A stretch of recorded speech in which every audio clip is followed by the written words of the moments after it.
What's good, YouTube? It's your boy, Blue Blood Sports TV, back at y'all with another one. So, we know and we heard that undefeated three-division world champion, former junior welterweight undisputed world champion, currently the reigning WBO welterweight world champion, who is widely considered by many to be the #1 best pound-for-pound fighter in the world, in Terence Bud Crawford. 38 wins, no losses, no draws. 29 big wins by way of knockout, 34 years of age, 5'8" with a 74-inch arm reach. We know Terence Crawford, he had mentioned if he can't land what is being considered the biggest fight in the sport of boxing between himself and undefeated unified WBC IBF welterweight world champion superstar boxer, who is widely considered by many to be top 3 best pound-for-pound fighters in the world, in Errol "The Truth" Spence Jr. Errol Spence Jr. is 27 wins, no loss and no draw, 21 wins by way of knockout, 31 years of age, 5'9.5", with a 72-inch arm reach. Errol Spence is going into a highly anticipated unification showdown with WBA welterweight world champion, Cuban star boxer Yordenis Ugas, who is 27 wins, 4 losses, no draws, 12 wins by way of knockout, 35 years of age, 5'9" with a 69-inch arm reach. That's scheduled to take place April 16th, Arlington, Texas, AT&T Dallas Cowboys Stadium, better known as Jerry World. With that said, obviously, Errol Spence versus Terence Crawford makes up for the biggest fight in the sport of boxing currently today as it stands. Now, Terence Crawford, he stated that if he can't get the fight with Errol Spence, or the winner per se, he's going to go up and challenge Errol Spence's stablemate in two-time junior middleweight world champion, who currently is the unified junior middleweight world champion superstar boxer, Jamel "Lions Only" Charlo. Jamel Charlo is 34 wins, 1 loss, 1 draw, 18 wins by way of knockout, 31 years of age, 5'11.5" with a 73.5-inch arm reach, okay? Jamel Charlo is scheduled to go into a highly anticipated undisputed rematch with Argentinian star boxer, who is the WBO junior middleweight world champion, Brian Castaño. Brian Castaño is 17 wins, no losses, 2 draws, 12 wins by way of knockout. He is 32 years of age, 5'7.5" with a 67.5-inch arm reach, okay? That was scheduled to take place March 19th of this year, okay? But Brian Castaño, he suffered what's being considered a torn right bicep, and the fight has to be postponed, which Jamel Charlo, he wasn't too happy to hear about this, and he feels like Brian Castaño is using this as a stalling tactic and is not taking the Olympic-style testing, and, he is trying to stall out as long as possible. And Jamel Charlo, he let it be known that it doesn't matter how long you take the stall, you're getting knocked out, okay? So he said, whenever it takes place, I'm knock you out, and I'm fulfilling a lifelong childhood dream of becoming undisputed, okay? And so with that said, Jamel Charlo has history on his side, where Jamel Charlo in rematches does very, very well in rematches, okay? We saw that with Tony Harrison. Jamel Charlo is a very, very good fighter, okay? So with that said, Jamel Charlo has been campaigning at junior middleweight, 154 pounds, for the duration of his career. And so Terence Crawford, who is the WBO champion, and the way the World Boxing Organization works is that if you move up in weight, you didn't lose the title, obviously. They'll push you to the front of the line and make you the mandatory for whoever the champion holds their belt in the next weight class, in the weight class above you. So Terence Crawford can push to be the mandatory for Jamel Charlo should he beat Brian Castaño, or Brian Castaño for that matter. If Brian Castaño was to beat Jamel Charlo, he can push to be the mandatory challenger for the winner, okay? And so with that said,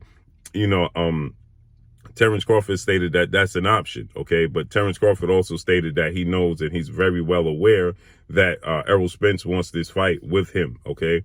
But now I've got a little bit of information, because we know Jamel Charlo has a identical twin brother in Jermell Charlo, undefeated 2-division world champion, who is superstar boxer, 32 wins, no loss and no draw, 22 wins by way of knockout. He too obviously is 31 years of age, 6 feet tall with a 74-inch arm reach. He's slightly bigger than Jamel Charlo, but they're identical twin brothers, and he's the reigning WBC middleweight 160-pound world champion, okay?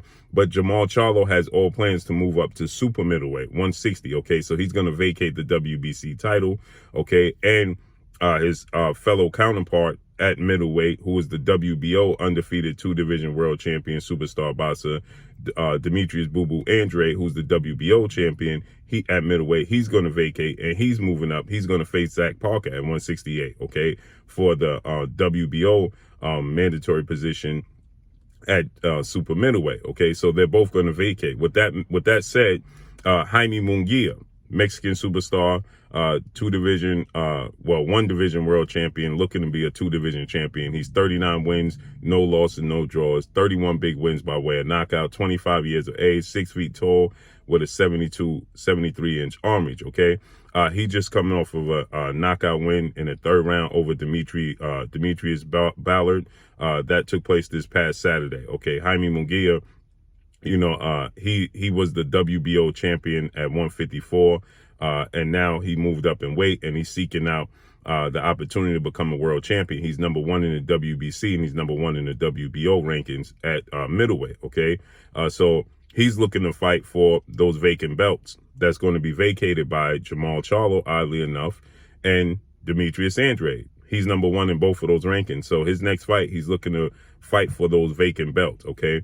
Now, obviously, the WBA champion is Ryota Murata, and the IBF champion is 2-time middleweight world champion superstar boxer Gennady Triple G Golovkin, who is the IBF champion. But they're going into a unification bout, seems like in April. So they'll be unifying their belts. But should Triple G win that fight, Triple G plan is to move up to 168 and have a trilogy match with 4-division world champion Mexican superstar boxer, who's currently the undisputed super middleweight world champion, and widely considered to be the face of the sport of boxing, top 3, if not number 1 best pound-for-pound fighter in the world, and Saul Canelo Alvarez, who's 57 wins, 1 loss, 2 draws, 39 big wins by way of knockout. He is 31 years of age, 5'8", with a 70-inch arm reach. So Canelo Alvarez is possibly going to face Jamel Charlo's identical twin brother, and give Jamel Charlo opportunity to pick up those undisputed straps. Okay, he would be,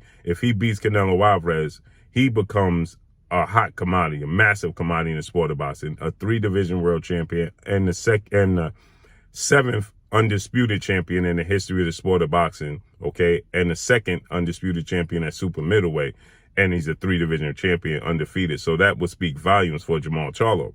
With that said, Jamel Charlo has plans to move up should he beat Brian Castaño. Okay, he may stick around 154 one more time to defend the titles, but Jamel Charlo has plans to move up.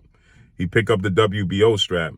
He's going to make himself the mandatory challenger for Jaime Munguia. Jaime Munguia is going to fight for the vacant WBO title. Okay, and so with that said, Jaime Munguia, he's been avoiding the best fights, the Jamel Charlos, Demetrius Andre, Jermell Charlo, the big fights. He's called out Triple G every now and then, but for the most part, he's been avoiding the big fights, okay? And so now he's in position where Jaime Munguia, that is, where he's going to pick up the belt and he's going to fight for the vacant either WBC or WBO, and more than likely, he's going to fight for the vacant WBO title, okay?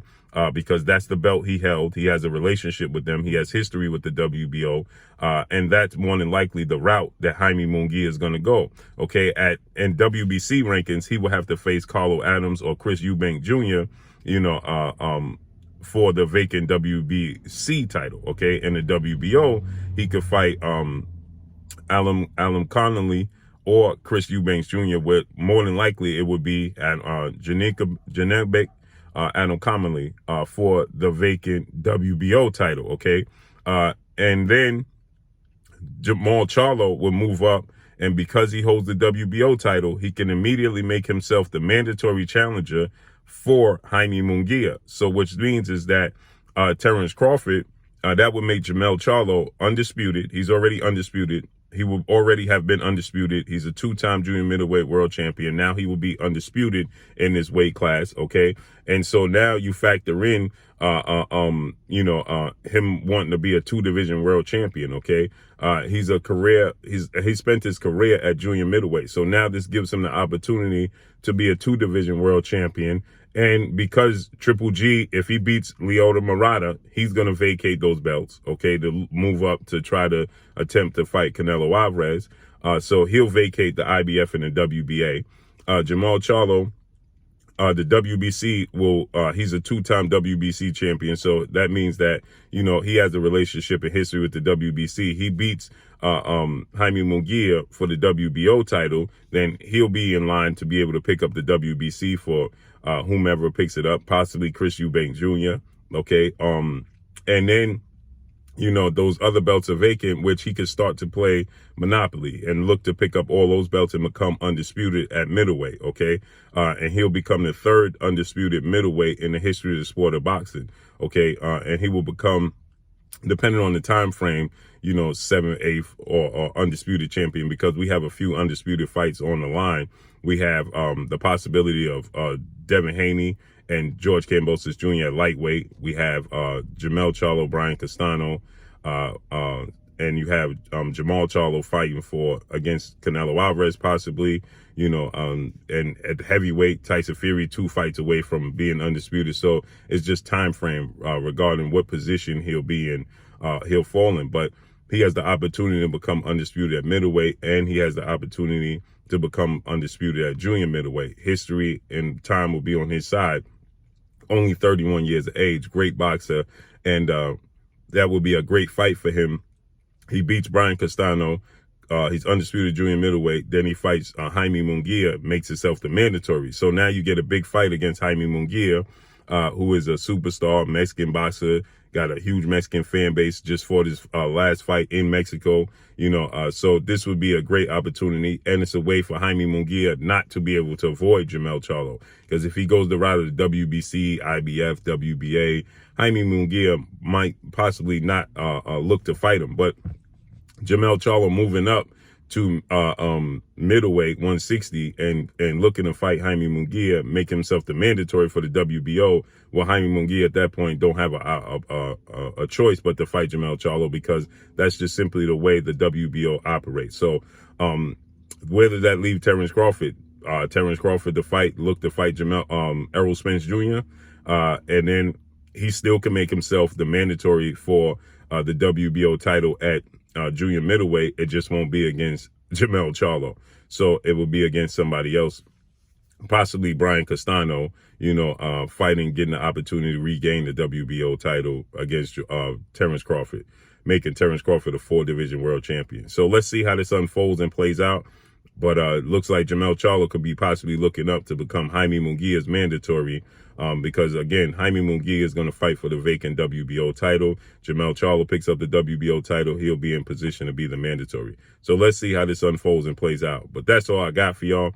Make sure you hit the like button. Drop a comment in the comment section. Let me know what y'all think. Y'all already know what it is. It's your boy Blue Blood Sports TV. Hate, like, comment, and subscribe. If you haven't subscribed, hit the subscribe button, hit the like button, hit the bell icon to get all the new notifications. Follow me on Instagram at Blue Blood Sports TV, all one word. Y'all already know what it is. Shout out to the entire LDBC. Shout out to New Media. Shout out to Black Media Row. Make sure you like and share your videos. That's all I got for y'all. Peace.